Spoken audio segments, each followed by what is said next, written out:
आप लोग सब लोगों ने देखा होगा कि जो भी केंद्र सरकार कानून लाती है, टेक ऑफ होने से पहले ही क्रैश हो जाती है। हम चाहते हैं जो 20 सवाल जो है हम आप लोगों के समक्ष रखते हैं। जो बीजेपी हेडक्वार्टर से दिया जाता है वो काम वही करते हैं, वो सब लोग जानते हैं। 12 लाख 4 साल में कोई युवा इस देश में 12 लाख कमा सकता है? वो देश के लिए वो जान देने जा रहा है, वो युवा सर्विस देने जा रहा है, भारत माता की रक्षा कर रहा है, और आप जैसे कह रहे हैं कि बड़ा कृपा कर रहे हैं उसको 12 लाख देने का। हम तो कहते हैं चले जाए कोई बीजेपी का नेता बॉर्डर पे चला जाए, हम लोग भी उसको 24 लाख रुपया देंगे। I thought you were going to criticize the government, but you criticizing the youth of this country. Opposition will take responsibility for it, or the government will take responsibility for it. We are not hearing anything from the Prime Minister. आप सब लोग जानते हैं कि 3-4 दिनों से पूरे देश भर के कई राज्यों में विरोध प्रदर्शन हो रहा है, और ये विरोध प्रदर्शन जो है खास तौर पे जो युवा हैं देश के, जो सैनिक बनना चाहते हैं, देश की सेवा करना चाहते हैं, उन सब लोगों में भारी आक्रोश है, दुखी हैं, और उनकी आत्मा जो है, मेरा जहां तक मानना है, अगर युवाओं की आत्मा अगर मर रही है तो देश की भी आत्मा मर रही है। और एक बहुत ही महत्वपूर्ण विषय है, आप सब लोग जानते हैं कि सबसे ज़्यादा रिक्रूटमेंट जो होता है, बहाली जो होती है, रेलवे में होती है, भारतीय सेना में होती है, और कई वर्षों तक जो छात्र हैं वो भर्ती के लिए पूरी तरीके से कोशिश करते हैं, तैयार होते हैं, और अंत में अभी जो भारत सरकार का जो नया जो आया है भर्ती को लेकर के, जिसको आप सब लोग जान रहे हैं कि अग्निपथ जो लॉन्च किया गया है, लोगों के मन में संशय है, युवाओं के मन में संशय है, और खास तौर पे इस प्रेस कॉन्फ्रेंस को हमने बुलाया है कि भारत सरकार जो है संशय जो युवाओं के दिल में है उसको दूर किया जाए। तो हम 20 सवाल जो है केंद्र सरकार से पूछना चाहते हैं, जिसका जवाब का इंतजार हम लोगों को होगा। आप लोग सब लोगों ने देखा होगा कि जो भी केंद्र सरकार कानून लाती है, टेक ऑफ होने से पहले ही क्रैश हो जाती है। चाहे SC/ST का बिल हो, या लैंड एक्विजिशन का हो, फार्मर्स बिल हो, या 13 पॉइंट रोस्टर हो, या CAA का मामला आया हो, हमेशा जो है सरकार बिल पेश करती है, और उसको जो है जब प्रोटेस्ट होता है, आंदोलन होता है, तो उसको वापस लेती है। इससे पहले भी आप लोगों ने देखा होगा, जो रेलवे में भर्ती को लेकर के हो, या NTPC में जो मामला चल रहा था, 1 साल से शांतिपूर्वक ढंग से नौजवान जो हैं मांग कर रहे थे, लेकिन उनकी कोई सुनवाई नहीं हो रही थी। अंतर्गतवा जब प्रोटेस्ट हुआ, जब लोग सड़क पे आंदोलन किए, तब जाकर के सरकार को जो है ये बिल वापस लेना पड़ा। अब आप लोग सब लोग के सामने हम चाहते हैं जो 20 सवाल जो है हम आप लोगों के समक्ष रखें।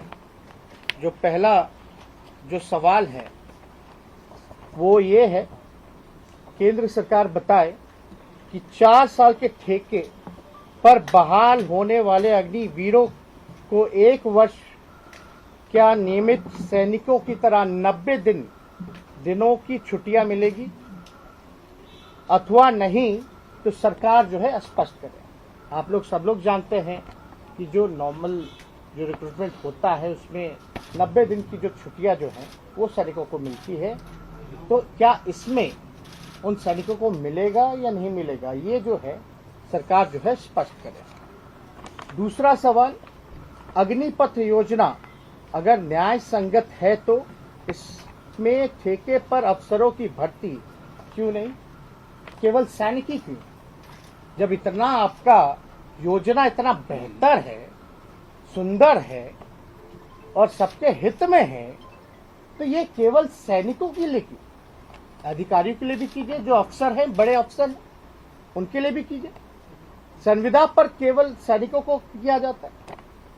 तो इसलिए ये सवाल बहुत महत्वपूर्ण है। तीसरा कि सरकार बताए कि ये योजना शिक्षित युवाओं के लिए तैयार की गई मनरेगा है अथवा संघ का कोई हिडन एजेंडा। ये बहुत ही इंपॉर्टेंट है कि ये जो है, जो शिक्षित हैं, क्या उनके लिए मनरेगा के लिए मनरेगा जैसा रोजगार है क्या, या तो आरएसएस का कोई इसमें हिडन एजेंडा है? क्योंकि आप लोग सब लोग जानते हैं कि इसमें पूरी तरीके से जो है 4 साल बाद जो है उनको हटा दिया जाएगा और केवल 75% जो है वो हट जाएंगे, केवल 25% की संभावना है। यानी बेरोजगार होने की इस योजना में संभावना जो है वो बहुत ही ज्यादा है। चौथा सवाल, केंद्र सरकार बताए कि 4 साल की देश सेवा के दौरान अर्जित अथवा उसके बाद जो एक मुश्त राशि मिलेगी उस पर टैक्स भी लगेगा। अगर टैक्स कटेगा तो कटौती के बाद कितनी राशि बचेगी? क्योंकि ये सवाल जो है टेक्निकल सवाल से जो युवाओं के मन में है, संशय है, और अब तक हम लोगों ने केंद्र सरकार द्वारा या किसी के द्वारा जो है इस टेक्निकल बात पर किसी ने जवाब नहीं दिया। पांचवा सवाल है, अगर सरकार अग्निवीरों को सैनिक मानती है तो क्या उन सैनिकों को ग्रेच्युटी देगी? क्या ग्रेच्युटी बचाने के लिए ही इस सेवा की अवधि केवल 4 वर्ष की गई है? आप लोग सब लोग जानते हैं ग्रेच्युटी मिलती है लोगों को रिटायरमेंट के बाद। तो सरकार को बताना चाहिए मानती है कि नहीं मानती है। अगर सैनिक अगर मानती है तो इनका ग्रेच्युटी का क्या होगा? या हम समझ लें कि आप जो है ग्रेच्युटी ना देना पड़े इसलिए केवल जो है 4 साल के लिए आपने किया। छठा सवाल, क्या सरकार अग्निवीरों को कैंटीन और पूर्व सैनिकों को मिलने वाली चिकित्सा सहित अन्य सैनिक सुविधाएं देगी कि नहीं देगी? सातवां, क्या ये योजना बनाने से पहले सरकार ने डिफेंस एक्सपर्ट्स, रक्षा विशेषज्ञों, रक्षा से रिलेटेड जितने बड़े लोग हैं, जिन जो एक्सपर्ट्स हैं, अनुभवी जो लोग हैं, जो एक्स आर्मी के लोग भी हैं, वो उनसे फीडबैक लिया या नहीं लिया गया, कि कोई राय ली गई कि नहीं लिया गया? ये जो है उनको बताना पड़ेगा। क्योंकि हमने जो देखा है कि जितने भी रिटायर्ड ऑफिसर्स हैं, जितने भी डिफेंस एक्सपर्ट्स हैं, सब लोगों ने जो है इसको इनकार किया है कि ये योजना जो है हानिकारक है। आठवां सवाल, क्या ये पहली ऐसी सरकारी बहाली योजना नहीं है जिसमें महज 4 साल में बेरोजगार होने की 75% विशुद्ध गारंटी है? तो ये बताना पड़ेगा। 9वां, इस योजना में 18 वर्ष की उम्र में संविदा पर नौकरी पाकर 22 वर्ष की आयु में युवा रिटायर हो जाएंगे। क्या इससे उनकी उच्च शिक्षा प्रभावित होगी कि नहीं होगी? अब वो पढ़ाई कब करेंगे? मतलब रोजगार के बाद वो क्या करेंगे? ये सवाल जो है कई लोगों ने जो है, जो हम लोगों ने सोशल मीडिया पे वीडियोस देखे हैं, जितने जो युवा हैं, वो इसमें जो है इस बात को जो है जिक्र किया गया।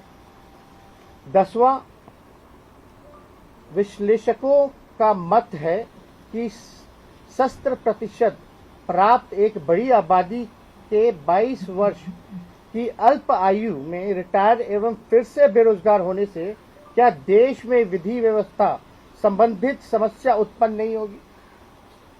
ये सब लोगों का है कि शायद जो है लॉ एंड ऑर्डर जो है उसमें जो है प्रॉब्लम जो है विधि व्यवस्था में प्रॉब्लम होगी। 11, 1 रैंक 1 पेंशन की बात करते थे लोग। जो सरकार जो बात की 1 रैंक 1 पेंशन का, आखिर नो रैंक नो पेंशन ले आई। क्या ये नहीं दर्शाता है कि सरकार में प्लानिंग ही नहीं है बल्कि दूरदर्शिता की भी घोर अभाव है? 12वां, सेना में प्रति वर्ष 50-60 हजार सैनिक रिटायर होते हैं। पिछले 3 सालों में 1.5 लाख से अधिक सैनिक रिटायर हो चुके हैं और एक भी भर्ती नहीं निकाली गई। सरकार अब कह रही है कि कुछ हजार की बहाली करेंगे, वो भी 4 साल के ठेके पर। क्या यह युवा के साथ विश्वासघात नहीं है? रिक्त पदों पर सरकार कोई चर्चा क्यों नहीं करती? मतलब 1.5 लाख लोग रिटायर्ड हो गए, अब तक जो है बहाली जो है अब तक नहीं हुई है, रिक्रूटमेंट अब तक नहीं हुआ, और जो होने जा रहा है वो नए स्कीम से जो है अग्निपथ स्कीम को लॉन्च कर रहे हैं, जिसमें 4 साल का ही है। 13, अगर देश के सबसे बड़े नियोक्ताओं भारतीय रेलवे व भारतीय सेना में भी नौकरियां ठेके पर दी जाने लगेंगी तो युवा क्या करेंगे? सरकारी कर्मियों की पेंशन बंद करने के बाद क्या बीजेपी सरकार अब स्थायी नौकरियों पर भी पूर्ण पाबंदी लगाएगी?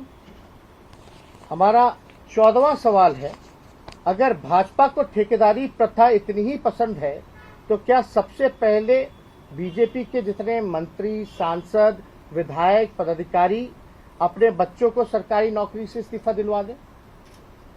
15वां, एक तरफ सरकार लाखों बड़े पूंजीपतियों और चंदाजीवियों के लाखों करोड़ के लोन और कॉर्पोरेट टैक्स माफ करती है और दूसरी तरफ सेना के बजट में कटौती करती है। आप लोगों ने देखा होगा कई लोन जो हैं कॉर्पोरेट्स के उन्होंने वेव किए हैं और बजट में लगातार जो है कटौती चलती रही है। विगत 8-9 साल में ही 11 लाख करोड़ से अधिक लोन वेव जो है माफ किया गया। दूसरी तरफ कॉस्ट कटिंग की गई।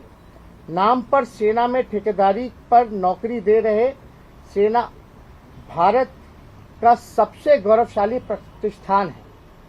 क्या सरकार सेना के मामले में हस्तक्षेप करना चाहिए या नहीं करना चाहिए? 16वां, सरकार बेरोजगारी की विकराल समस्या को अच्छे से एड्रेस क्यों नहीं करती है? क्या सरकार को बेरोजगारी के मसले पर संवेदनशीलता से विचार नहीं करना चाहिए? 17वां, भाजपा सरकार बताए कि देश के 70% युवा नौकरी को लेकर इस वक्त तनाव में नहीं है। क्या 18वां, क्या बेरोजगारी से उत्पन्न हिंसा और अराजकता के दोषी सरकार नहीं है? 19वां, 10 लाख से अधिक पद तो केंद्र सरकार के अधीन विभागों में रिक्त पड़े हैं। क्या 8 वर्ष में इन पदों को रिक्त रखने के दोषी युवा है या विपक्ष है?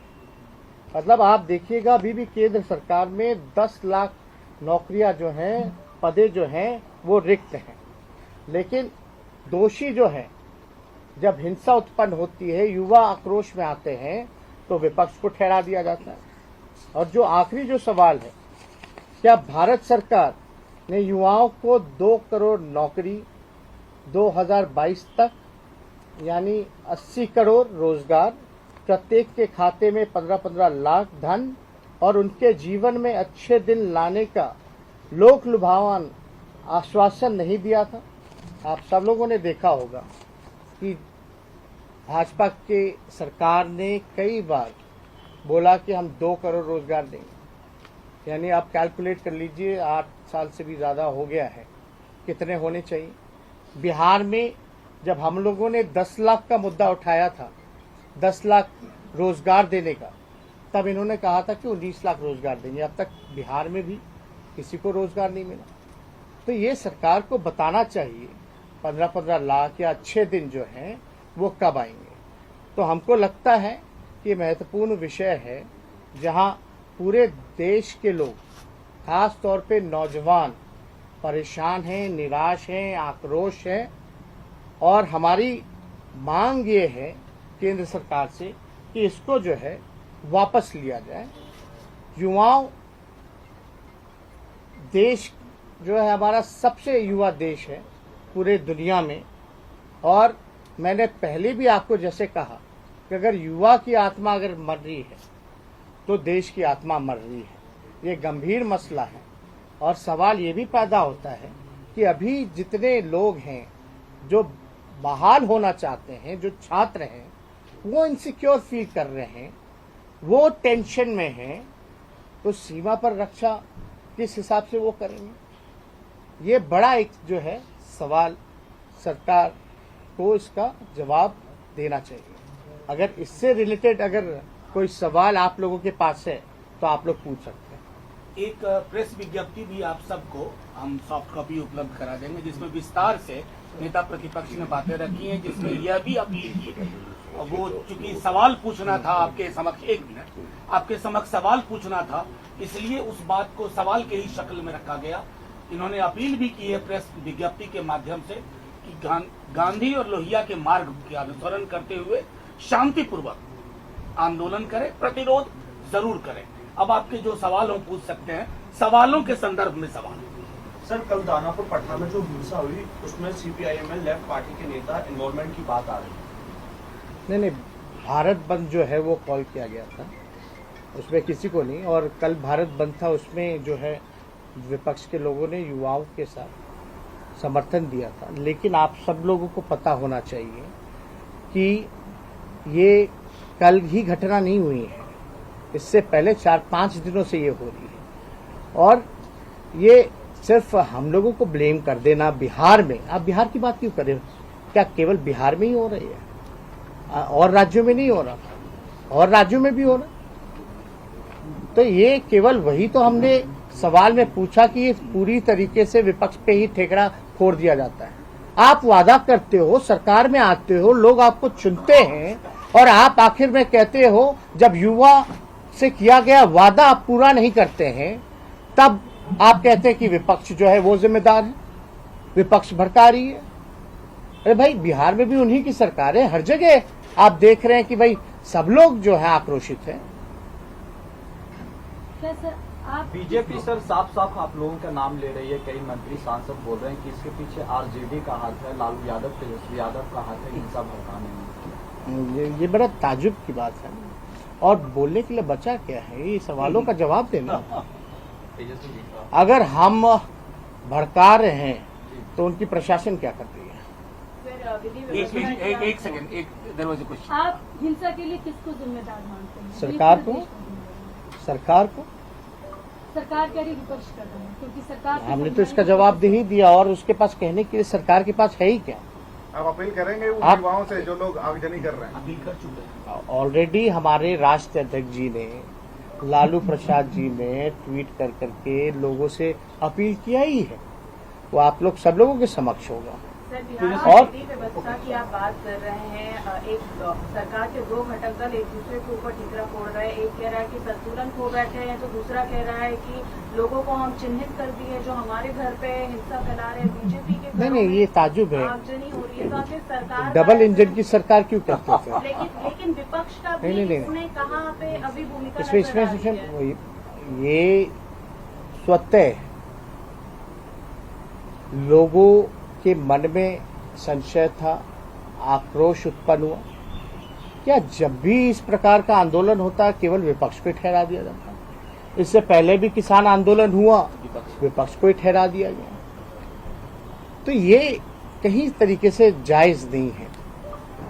पॉलिटिकली अगर आप देखें या लोकतंत्र में हम लोग अगर देखें, डेमोक्रेसी में, तो विपक्ष का काम है जनता के सवालों को उठाना, सरकार को उसका जवाब देना पड़ेगा।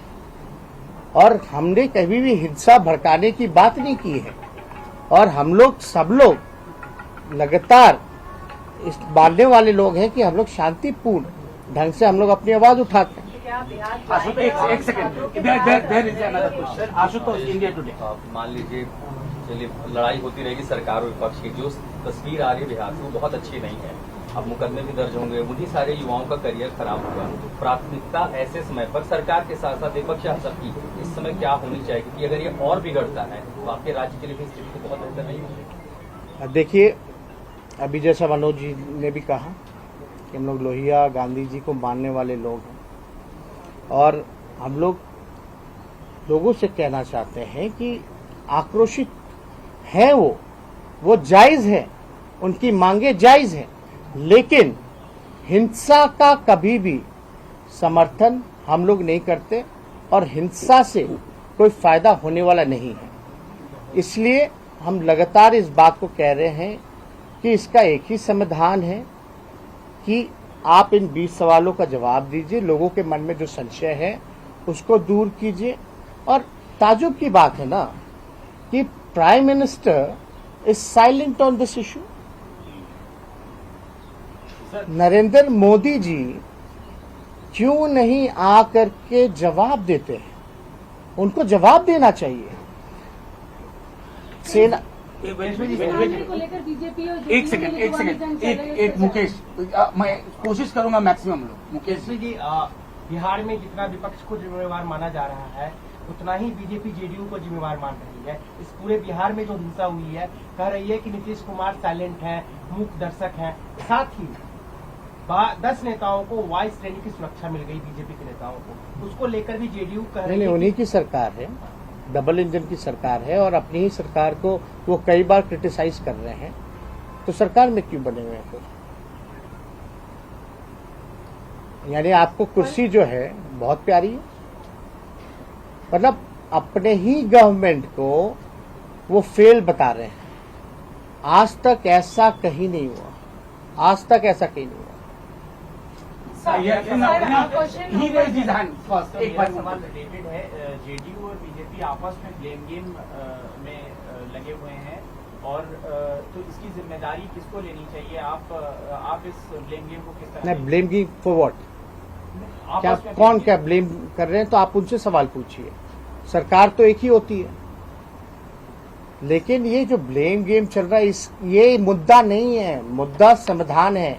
जो युवा जो मांग कर रहे हैं कि भाई ये अग्निपथ जो है, जितना अग्नि भर दिया गया है, लेकिन भूख से बड़ा, जब पेट खाली हो तो उससे बड़ा अग्नि कुछ नहीं होता। Sir, when we talk about the service is all about emotion is what we come out with, all the services and the recruitment that is happening. Amidst of such emotion, how is it possible that the same youngsters are over here vandalizing the nation's property and trying to, with the whole rage, they're trying to go ahead with firing everything? I thought you were going to criticize the government. No. But you criticizing the youth of this country. Probably the आपको ये control करना चाहिए ना सरकार को। ये किसकी जिम्मेदारी है? Opposition will take responsibility for it और the government will take responsibility for it. ये तो सरकार की जिम्मेवारी है कि हिंसा होने से रोके और हिंसा ऐसा माहौल ना बने उससे रोके, लेकिन सरकार तो बैठी हुई है। We are not hearing anything from the Prime Minister. Mohit ji, आपसे सवाल है कि क्योंकि विपक्ष अगर लगातार अपील कर रहा है, अलग अलग तरीके से लिख भी रहा है, लेकिन क्या इस मुद्दे को लेकर सरकार से मिलने की कोशिश या विपक्ष को एकजुट करके फिर सरकार के सामने बात रखने की कोशिश आप लोगों की तरफ से कोई पहल की जा रही है? नहीं, इसमें तो उनको बात करनी चाहिए। जो भी युवा जो है आप लोगों की तरफ संशय में है, की जा रही है सरकार से बात रखने की? नहीं, अगर बात करने के लिए बुलाएंगे तो हम जरूर जाएंगे, उसमें क्या है। सब लोग जाएंगे, विपक्ष के लोग जो है सवाल अपना रखेंगे। एक second there is a question from Jani. देखिए, जो एक बार पूछ चुके हैं पर तो जिसमें दो सवाल है। एक तो युवा जिस तरीके से सड़क पे आए हुए हैं, आप लोगों का एक्शन प्लान कुछ है इस युवा को एक नेतृत्व देने के लिए? क्योंकि मांग की जा रही है योजना वापस लेने की, लेकिन सरकार अपनी तरफ से जो है वो कभी कोटा की बात कर रही है, कभी रियायत की बात कर रही है, तो वापस लेने के मूड में नजर नहीं आ रही। युवा सड़क पे हैं, तो ऑपोजिशन पार्टी स्पेशली में आरजेडी और आपकी भूमिका पूछूंगी, क्योंकि बिहार में ज्यादा इसका विरोध हो रहा है। आप लोगों का एक्शन प्लान क्या है? एक, और दूसरा, जो बिहार में लॉ एंड ऑर्डर का सिचुएशन है, बीजेपी के नेताओं को सुरक्षा देनी पड़ रही है, ट्रेनें नहीं चल रही हैं, मुख्यमंत्री नीतीश कुमार की भूमिका पर आप क्या कहेंगे? देखिए, पहली बात, लोगों ने सरकार के सामने बातें रख दी हैं और इस बिल में भी लगता है 2 बार जो है अमेंडमेंट हो चुका है। दो तीन बार जो है अमेंडमेंट ऑलरेडी हो चुका है। क्या क्या सवाल हैं, क्या क्या युवाओं के मांग हैं, द गवर्नमेंट इज अवेयर। आप उस पॉइंट पे आपने कोई जवाब ही नहीं दिया, कोई क्लैरिटी सी नहीं दिया। कोई टेक्निकल सवाल जो आज हमने पूछा उसका हम उम्मीद करते हैं कि आप लोगों के माध्यम से सरकार तक इस बात को पहुंचाएं और पूरी हमें विश्वास है कि आप जवाब लेकर के आएंगे। लेकिन ताजुब होता है कि आप जब केंद्र मिनिस्टर राठौर राजवर्धन राठौर जी ओलंपिक गोल्ड मेडलिस्ट हैं और सेना में वो सर्विस भी दे चुके हैं। मेरा जहां तक मानना है, कुछ दिन उन्होंने पहले वीडियो बनाया था कि ये योजना जो है बहुत ही सफल है, बहुत ही अच्छा है। हमको लगता है कि उन पे थोपा गया। जो बीजेपी हेडक्वार्टर से दिया जाता है वो काम वही करते हैं, वो सब लोग जानते हैं। एक मैसेज डाल दिया जाता है, भैया आपको ये कंटेंट बोलना है, आप ये बोलिएगा। उसमें क्या बोला उन्होंने?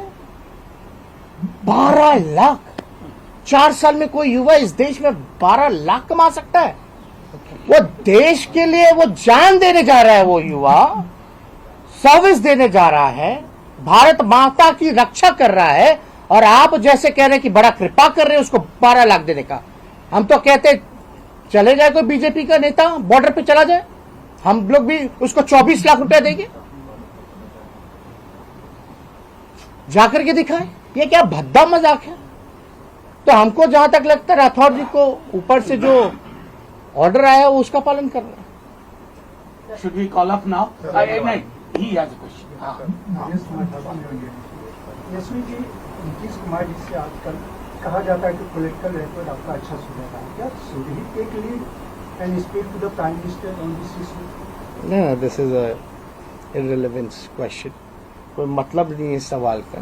क्यों? तो चीफ मिनिस्टर है बिहार के, उनको इस पर कुछ नहीं बोलना चाहिए? या विपक्ष की तरह वो भी साइलेंट हो जाए? अब आप ही लोग सवाल पूछे कि डिफरेंसेस हैं उनमें, एक दूसरे को ब्लेम कर रहे हैं। बातें जो हैं वो तो सबके सामने हैं ही। क्या चीज का रिस्पॉन्सिबिलिटी लेना चाहिए, बात करना चाहिए? अरे देश के जो नौजवान हैं, जो ट्रेनिंग कर रहे हैं, आप हर राज्यों से एक डेलीगेशन मंगा लीजिए उनका और उनसे बात कर लीजिए। सरकार अपना प्रतिनिधि जहां जहां ट्रेनिंग होते हैं, जहां जहां तैयारियां होती हैं, वहां भेज दे, लोगों से बात कर ले। इनका सवाल था, नहीं, इनका सवाल था। देखिए, आप दो एक सवाल पूछ चुके हैं। नो प्लीज, इधर एक सवाल आप लीजिए। अशोक सर, कई लोगों ने ये आरोप लगाया कि 4 साल में वैकेंसीज निकालो और रिजर्वेशन जैसे मुद्दे पर हमला बोलो। क्या आपको लगता है कि ऐसे वैकेंसीज निकालकर रिजर्वेशन को खत्म करना चाह रही है सरकार? आरएसएस का तो हिडन एजेंडा है। मेरे ख्याल से सब लोग जानते हैं आरएसएस का क्या हिडन एजेंडा है। और रेलवे में अगर रेलवे को प्राइवेटाइज कर दिया गया, हर चीज को जो है प्राइवेटाइज किया जा रहा है, तो ऑटोमेटिकली वो खत्म हो रहा है। और जहां तक ठेकेदारी प्रथा से ये काम किया जा रहा है, तो इस पे सवाल तो उठता है। अगर सरकार इस पे स्पष्टीकरण देना चाहती है तो दे दे। Thank you. ये ऐड हो जाएगा 20 बन रहा है। नहीं, deadline, it's your responsibility to get answer.